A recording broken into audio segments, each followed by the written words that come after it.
ಸ್ವತಂತ್ರ ದಿನವನ್ನ ತುಂಬಾ ತುಂಬಾ ಖುಷಿಯಿಂದ ಆಚರಿಸ್ಬೇಕಾ ಅಥವಾ ದುಃಖದಿಂದ ಆಚರಿಸ್ಬೇಕಾ ಅಂತ ಆಗಾಗ ನನ್ನನ್ನ ನಾನೇನೆ ಪ್ರಶ್ನೆಗಳನ್ನ ಮಾಡ್ಕೊಳ್ತಾ ಇರ್ತೀನಿ. ನಾನ್ ಯಾಕೆ ಸ್ವತಂತ್ರ ದಿನವನ್ನ ತುಂಬಾ ತುಂಬಾ ಸಂತೋಷದಿಂದ ಆಚರಿಸ್ಬೇಕು? ಕಾರಣ ಇಷ್ಟೇನೆ.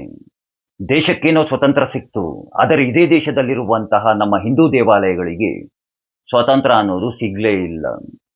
ದೇಶಕ್ಕೇನೋ ಸ್ವತಂತ್ರ ಸಿಕ್ತು, ಆದರೆ ಇದೇ ದೇಶದಲ್ಲಿರುವಂತಹ ಹಿಂದೂಗಳನ್ನ ಎರಡನೆಯ ದರ್ಜೆಯ ಪ್ರಜೆಗಳನ್ನಾಗಿ ಕಾಣಲಾಯಿತು. ಇಂದಿಗೂ ಇದೇ ದೇಶದಲ್ಲಿರುವಂತಹ ಹಿಂದೂಗಳನ್ನ ಎರಡನೆಯ ದರ್ಜೆಯ ಪ್ರಜೆಗಳನ್ನಾಗಿಯೇ ಕಾಣ್ತಾ ಇರೋದು. ದೇಶಕ್ಕೇನೋ ಸ್ವತಂತ್ರ ಸಿಕ್ತು, ಆದರೆ ಇದೇ ದೇಶದಲ್ಲಿರುವಂತಹ ಹಿಂದೂಗಳ ವಿರುದ್ಧವಾಗಿಯೇ ಕಾನೂನುಗಳನ್ನು ರಚಿಸಲಾಯಿತು. ಧರ್ಮ ಮತ್ತು ಮತಗಳ ಆಧಾರದ ಮೇಲೆ ಸ್ವತಂತ್ರದ ಹೆಸರಿನಲ್ಲಿ ಅಖಂಡ ಭಾರತವನ್ನೇ ತುಂಡರಿಸಿಬಿಟ್ರು.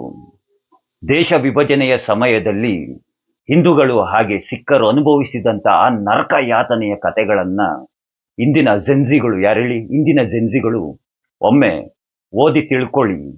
ಪೂರ್ವ ಪಾಕಿಸ್ತಾನದಲ್ಲಾಗಿರ್ಬೋದು, ಪಶ್ಚಿಮ ಪಾಕಿಸ್ತಾನದಲ್ಲಾಗಿರ್ಬೋದು, ಹಿಂದೂಗಳು ಹಾಗೆ ಸಿಖ್ಖರು ಅದೆಂತಹ ಭಯಂಕರವಾದಂತಹ ನರಕ ಯಾತನೆಯನ್ನ ಅನುಭವಿಸಿದ್ರು ಅಂತ ಶತಶತಮಾನಗಳಿಂದ ತಾವು ಹುಟ್ಟಿ ಬೆಳೆದಂತಹ, ತಾವು ತಮ್ಮ ಬದುಕುಗಳನ್ನು ಕಟ್ಟಿಕೊಂಡಿದ್ದಂತಹ ತಮ್ಮ ಮೂಲ ಸ್ಥಳದಿಂದ ಅಂದ್ರೆ ತಮ್ಮ ಮೂಲ ನೆಲೆಯಿಂದ ಪಲಾಯನ ಮಾಡುವಂತಹ ಪರಿಸ್ಥಿತಿ ಬಂದ್ಬಿಡ್ತು.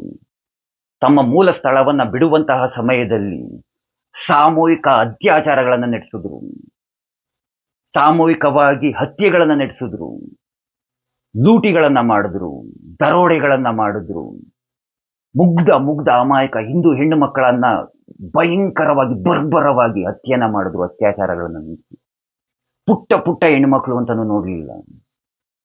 ಮಾರ್ಕೆಟ್ನಲ್ಲಿ ಬಿದ್ದಿರುವಂತಹ ಮೂಟೆಗಳನ್ನ ಯಾವ ರೀತಿಯಾಗಿ ಅಕ್ಕಿ ಮೂಟೆಗಳನ್ನ ಕಳ್ಳರು ಹೊತ್ಕೊಂಡು ಹೋಗ್ತಾರೋ ಆ ರೀತಿಯಾಗಿ ಹಿಂದೂ ಹೆಣ್ಣು ಮಕ್ಕಳನ್ನ ಹೊತ್ಕೊಂಡು ಹೋದ್ರು. ತಮ್ಮ ಮೂಲ ಸ್ಥಳವನ್ನ ಬಿಡುವಾಗ ಲಕ್ಷಾಂತರ ಲಕ್ಷಾಂತರ ಹಿಂದೂಗಳು ಹಾಗೆ ಸಿಖ್ಖರು ಅದು ಯಾವ ರೀತಿಯಾದಂತಹ ನರಕವನ್ನು ಅನುಭವಿಸಿರ್ಬೇಕು ಒಮ್ಮೆ ಕಲ್ಪನೆಯನ್ನ ಮಾಡ್ಕೊಳ್ಳಿ. ಕಾಲ್ನಡಿಗೆಯಲ್ಲಿ, ರೈಲಿನ ಮೂಲಕವಾಗಿ, ಎತ್ತಿನ ಬಂಡಿಗಳಲ್ಲಿ ವಲಸೆ ಹೋದ್ರು. ಇಡೀ ಜಗತ್ತು ಕಂಡಂತಹ ಇಡೀ ಜಗತ್ತು ಕಂಡಂತಹ ಅತಿ ದೊಡ್ಡ ಮಾನವ ವಲಸೆ ಅದು.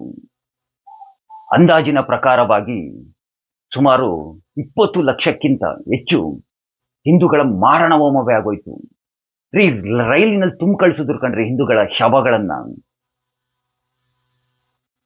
ಒಮ್ಮೆ ಕಲ್ಪನೆಯನ್ನ ಮಾಡ್ಕೊಳ್ಳಿ, ಅದ್ ಯಾವ ರೀತಿಯಾಗಿ ಹಿಂದೂಗಳು ನರಕವನ್ನು ಅನುಭವಿಸಿದ್ದಾರೆ ಅಂತ. ಕಂಡಲ್ಲಿ ಹತ್ಯೆಯನ್ನ ಮಾಡ್ಬಿಟ್ರು. ತಾವು ಕಷ್ಟಪಟ್ಟು ಸಂಪಾದನೆಯನ್ನ ಮಾಡಿದಂತ ಆಸ್ತಿ ಪಾಸ್ತಿ ಎಲ್ಲವನ್ನ ಕಳ್ಕೊಂಡ್ರು. ಉಟ್ಟ ಬಟ್ಟೆಯಲ್ಲಿ ಓಡ್ ಬಂದ್ರು. ಅವ್ರೇನ್ರಿ ಪಾಪ ಮಾಡಿದ್ರು, ಅವ್ರೇನು ಅನ್ಯಾಯವನ್ನ ಮಾಡಿದ್ರು ಅಂತ. ದೇಶ ವಿಭಜನೆಯನ್ನ ಮಾಡಿದ ನಂತರ ಮತ ಮತ್ತು ಧರ್ಮದ ಆಧಾರದ ಮೇಲೆ ಈಗ್ಲಾದ್ರೂ ಹಿಂದೂ ನೆಮ್ಮದಿಯಾಗಿ ತನ್ನ ಜೀವನವನ್ನ ಸಾಗಿಸ್ತಾ ಇದ್ದಾನ? ಖಂಡಿತವಾಗಿಯೂ ಇಲ್ಲ. ದೇಶಕ್ಕೇನೋ ಸ್ವತಂತ್ರ ಸಿಕ್ಕಿದೆ, ಆದರೆ ಇದೇ ದೇಶದ ಒಳಗಡೆ ಇರುವಂತಹ ಹಿಂದೂ ತನ್ನ ಧರ್ಮದ ಆಚರಣೆಯನ್ನ, ತನ್ನ ಧರ್ಮದ ಹಬ್ಬವನ್ನ ಆಚರಣೆಯನ್ನ ಮಾಡೋದಕ್ಕೆ ಅಲ್ಲಿ ಆ ಒಂದು ದೊಣ್ಣೆ ನಾಯಕನ ಅಪ್ಪಣೆಯನ್ನ ಕೇಳಬೇಕು. ನಾನು ನನ್ನ ದೇಶದಲ್ಲಿ ನನ್ನ ಹಬ್ಬಗಳನ್ನ, ನನ್ನ ಆಚರಣೆಗಳನ್ನ ಆಚರಿಸೋದ್ರಿಂದ ಅಲ್ಲಿ ಅವನಿಗೂ ತೊಂದರೆ ಆಗುತ್ತಂತೆ. ಹಾಗಾಗಿ ನಾನು ನನ್ನ ಹಬ್ಬಗಳನ್ನ ಸ್ವತಂತ್ರವಾಗಿ ಆಚರಿಸಬಾರ್ದಂತೆ. ಮತ್ತಿನ್ನೆಲ್ಲರಿ ಸಿಕ್ಕಿದೆ ಸ್ವತಂತ್ರ? ಮತ್ಯಾವ ಖುಷಿಗೆ ನಾನು ಸ್ವತಂತ್ರ ಆಚರಣೆಯನ್ನು ಮಾಡಲಿ? ಹೇಗೆ ಮಾಡಲಿ ಸ್ವತಂತ್ರ ದಿನವನ್ನ ಸಂತೋಷದಿಂದ? ಧರ್ಮ ಮತಗಳ ಆಧಾರದ ಮೇಲೆ ದೇಶ ವಿಭಜನೆ ಮಾಡಿದ ನಂತರವೂ ಹಿಂದೂ ನೆಮ್ಮದಿಯಾಗಿಲ್ಲ ಅಂತಂದ್ರೆ ಇದಕ್ಕಿಂತ ಬೇಕಾ?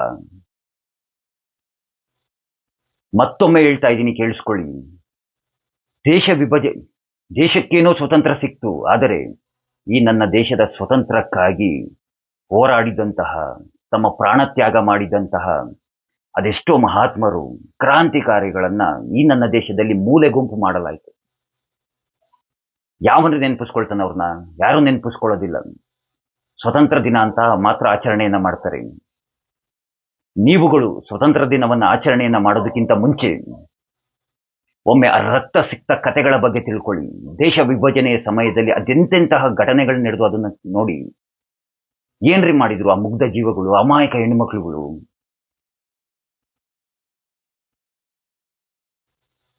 ಧರ್ಮ ಮತಗಳ ಆಧಾರದ ಮೇಲೆ ದೇಶ ವಿಭಜನೆಯನ್ನು ಮಾಡಿದ ನಂತರವೂ ನೆಮ್ಮದಿಯೇ ಇಲ್ಲ ಅಂತಂದ್ರೆ ನೀವೇ ನೋಡಿ, ನೆಮ್ಮದಿಯಾಗಿ ನೀವೇ ಓಡಾಡೋದಕ್ಕಾಗೋದಿಲ್ಲ ನಮ್ಮ ದೇಶದಲ್ಲಿರುವಂತಹ ಕೆಲವೊಂದಷ್ಟು ಏರಿಯಾಗಳಲ್ಲಿ. ಇದನ್ನೆಲ್ಲ ತಾತ ಮಾಡಿದ ಕೆಲಸದಿಂದ ದೇಶವೇನೋ ವಿಭಜನೆಯನ್ನ ಮಾಡ್ಬಿಟ್ರು, ಆದ್ರೆ ದೇಶದ್ರೋಹಿಗಳನ್ನೆಲ್ಲ ನಮ್ಮ ದೇಶದೊಳಗಡೆ ಬಿಟ್ಬಿಟ್ಟು ಇನ್ನ ದೇಶ ವಿಭಜನೆ ಮಾಡಿ ಸ್ವತಂತ್ರ ಅನ್ನೋದನ್ನ ಕೊಟ್ರು. ಸ್ವತಂತ್ರ ಎಲ್ಲಿ ಕೊಟ್ರು? ಅಧಿಕಾರವನ್ನ ಹಸ್ತಾಂತರ ಮಾಡ್ಬಿಟ್ಟು ಹೋದ್ರು ಅಷ್ಟೇನೆ ಕಾಂಗ್ರೆಸ್ನವ್ರಿಗೆ. ಬ್ರಿಟಿಷರು ಆಡಳಿತವನ್ನ ನಡೆಸ್ತಿದ್ರು. ಬ್ರಿಟಿಷರು ಸಾಕಾಯ್ತಪ್ಪ ನಮ್ಗೆ, ನಮ್ ಕೈಲಿ ದುಡ್ಡಿಲ್ಲ ಅಂತಂದ್ಬಿಟ್ಟು ಕಾಂಗ್ರೆಸ್ನವ್ರ ಕೈ ಕೊಟ್ಬಿಟ್ಟು ಹೊರಟೋದ್ರು. ತಿಳ್ಕೊಳ್ಳಿ ದೇಶದ ಇತಿಹಾಸವನ್ನ ಸ್ವತಂತ್ರ ದಿನಾಚರಣೆನ ಆಚರಿಸೋದಕ್ಕಿಂತ ಮುಂಚೆ. ಹಾಗಾಗೇನೆ ನಾನು ನಿಮ್ಗೆ ಹೇಳಿದ್ದು, ನಾನು ಸ್ವತಂತ್ರ ದಿನವನ್ನ ಖುಷಿಯಿಂದ ಆಚರಿಸ್ಲಾ ಅಥವಾ ದುಃಖದಿಂದ ಆಚರಿಸ್ಲಾ ಅಂತ. ನನಗೆ ಇಂತಹ ಸಮಯ ಬಂದಾಗ ನನಗೆ ಆ ಕರಾಳ ಕತೆಗಳನ್ನ ನಾನು ನೆನಪಿಸ್ಕೊಳ್ತಾ ಇದ್ರೆ, ನನ್ನ ಕಣ್ಮುಂದೆ ಬರ್ತಾ ಇದ್ರೆ ಅದೆಷ್ಟು ಕೆಟ್ಟ ಕೋಪ ಬರ್ತಾ ಇರುತ್ತೆ ಅಂದ್ರೆ ಅಷ್ಟು ಕೆಟ್ಟ ಕೋಪ ಬರ್ತಾ ಇರುತ್ತೆ. ದೇಶ ವಿಭಜನೆಯನ್ನ ಸರಿಯಾಗಿ ಮಾಡಲಿಲ್ಲ. ಅವತ್ತು ಪಾಪ್ಯುಲೇಷನ್ ಫುಲ್ ಎಕ್ಸ್ಚೇಂಜ್ ಮಾಡ್ಕೊಂಡಿದ್ದಿದ್ರೆ ಅಂಬೇಡ್ಕರ್ ಅವರು ಹೇಳಿದ ಹಾಗೆ ಕೇಳಲಿಲ್ಲ. ಒಂದು ಪುಟ್ಕೋಸಿ ಹೋಗ್ಬಿಡ್ತಾ ಇತ್ತು ನೆಹರುದು. ಅಧಿಕಾರ ಕೈಗೆ ಬೇಕಾಗಿತ್ತು, ಬೇಗ ಸೈನ್ ಹಾಕ್ಬಿಟ್ಟ ಓಡೋಗ್ಬಿಟ್ಟು. ಹಾಗಾಗಿನೇ ನನ್ನ ಕಾಂಗ್ರೆಸ್ ಅನ್ನ ವಿರೋಧಿಸೋದು ಪ್ರತಿ ಬಾರಿ. ಇವತ್ತಿನ ಜೆನ್ಸಿಗಳು ದಯಮಾಡಿ ನಿಮ್ಗೆ ಹೇಳುವಂತಹದ್ದು, ನಿಮ್ಮನ್ನ ತುಂಬಾ ತುಂಬಾ ಚೆನ್ನಾಗಿ ಯೂಸ್ ಮಾಡ್ಕೊಳ್ತಾ ಇದ್ದಾರೆ. ನಿಮಗೆ ದೇಶದ ಇತಿಹಾಸಗಳನ್ನ ಸರಿಯಾಗಿ ತಿಳಿಸ್ತಾ ಇಲ್ಲ.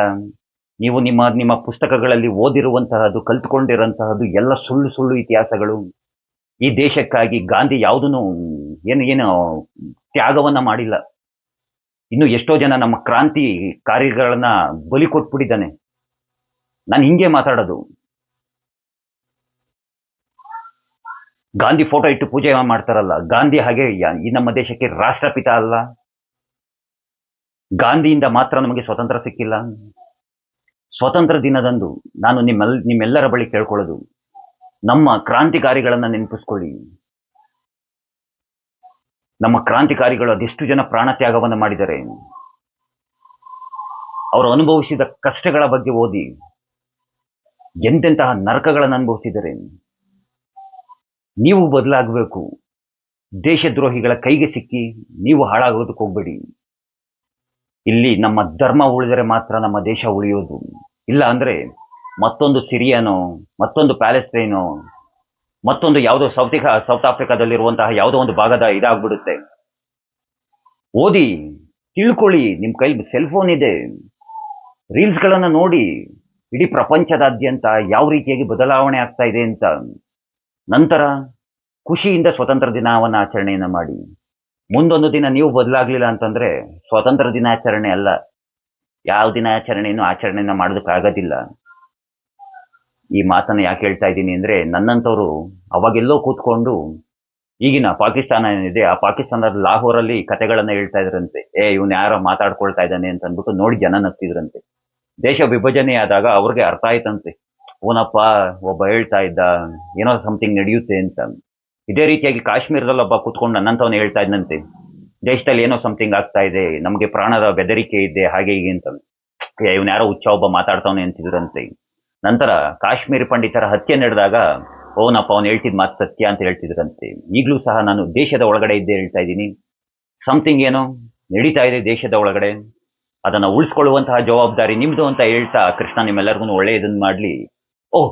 ಸ್ವತಂತ್ರ ದಿನದ ಶುಭಾಶಯಗಳನ್ನೇ ಕೋರಿಲ್ಲ, ಸ್ವತಂತ್ರ ದಿನದ ಶುಭಾಶಯಗಳು ಅಂತ ಹೇಳ್ತಾ, ಆ ಕೃಷ್ಣ ಎಲ್ಲರಿಗೂ ಒಳ್ಳೆಯದನ್ನು ಮಾಡ್ಲಿ. ಎಲ್ರಿಗೂ ಧನ್ಯವಾದಗಳು. ಜೈ ಶ್ರೀ ಕೃಷ್ಣ.